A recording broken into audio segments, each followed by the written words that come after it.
This is our presentation on use of ATP in the respiratory system. I'm Jaden. I'm Caden.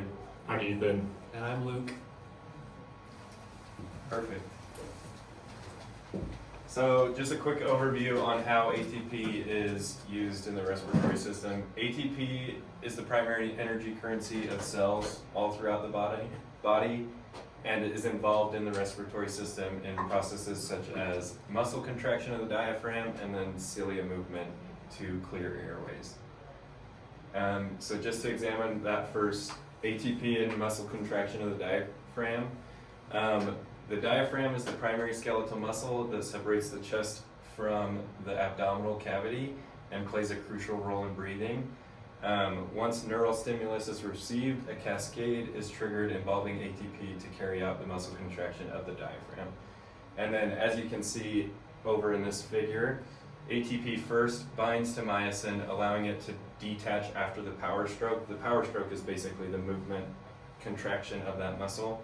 And then once ATP is hydrolyzed, that provides the energy for myosin to recock and perform another power stroke.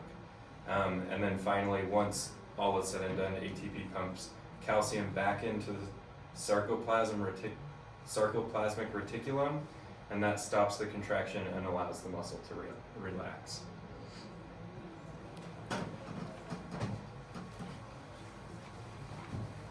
So, the second point on the first slide was ATP involved in cilia movement. Cilia are found in various systems of the body. Specifically in the respiratory system though, cilia would function to aid in cellular movement and the movement of fluids around the cells. So they serve kind of a dual purpose that way. The bronchial cilia is what they're referred to in the respiratory system. They specifically will serve as a defense mechanism against infection and disease as well.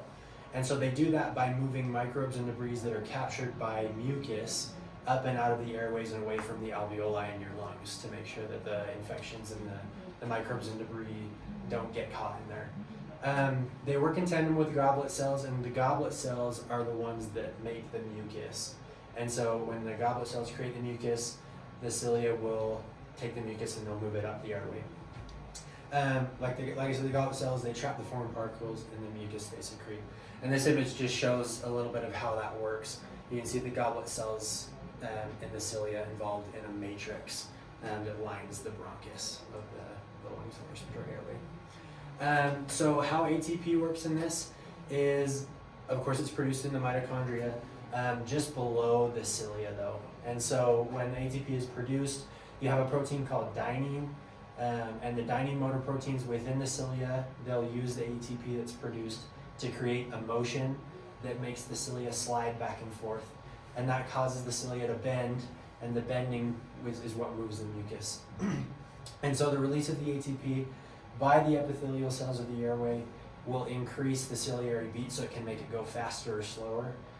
It can also change the frequency and speed up the mucus clearance to make the microbes go way quicker.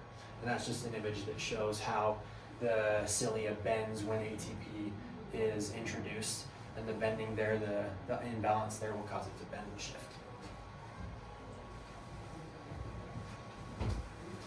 So an unexpected use of ATP that I found was surfactant production.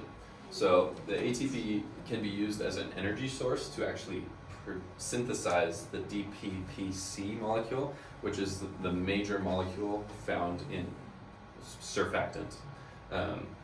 It also can be used as an energy source for the release of surfactant through the exocytosis of Lamar bodies, which is what holds the surfactant in the lung. And it is also it is also used as a signaling molecule to secrete the surfactant by activating the P2Y2 receptors on the AT2 cells. And you can see this molecule has a phosphate group in the middle and uses ATP to actually synthesize this in the lungs so that the surfactant can be released and that it can be used to moisturize those tissues so they don't stick together and rupture. So like we said earlier, ATP can be used for the cilia movement to as an immune response in the lungs. But it can also be used in different ways for the immune responses. It can act as a danger signal for allergens and be released to signal to the cells that there's irritants in the lungs. And it activates a number of different immune cells. It activates neutrophils, P2 purinergic receptors, and can elicit a Th2 type response, which is basically the production of cytokines by T helper type 2 cells, and the cytokines elicit an inflammatory response by the airways. But too much extracellular ATP can also be harmful. When you have too much, it can amplify inflammatory responses from inhaled irritants. So for people that have asthma, if they have too much extracellular ATP, it's a cause for continued asthma attacks. And so the regulation of these extracellular ATP levels is very important to maintain proper immune function for the lungs and the airways. Citations.